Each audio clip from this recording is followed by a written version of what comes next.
ఇష్టానికి మాట్లాడుతూ ఉన్నారు సనాతన ధర్మం మీద. అయ్యప్ప స్వామి మీద మాట్లాడతారు, సరస్వతి దేవి మీద మాట్లాడతారు. అల్లా మీద మీరు మాట్లాడగలరా? మహమ్మద్ ప్రవక్త మీద మీరు మాట్లాడగలరా? జీసస్ మీద మీరు మాట్లాడగలరా?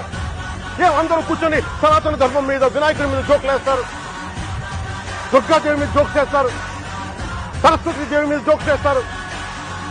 మా మనోభావాలు బాధపడతాయి, గాయపడవా? మరి బాధ ఉండదా? అందుకే నేను ప్రతిపాదించింది ఏంటంటే ప్రతి దానికి రావలేకపోతున్నాం.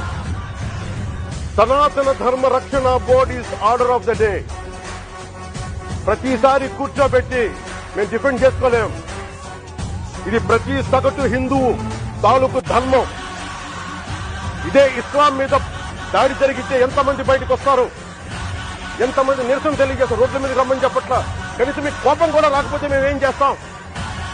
గుడికెళ్లే ప్రతి హిందువు బాధ్యత కాదా ఇది?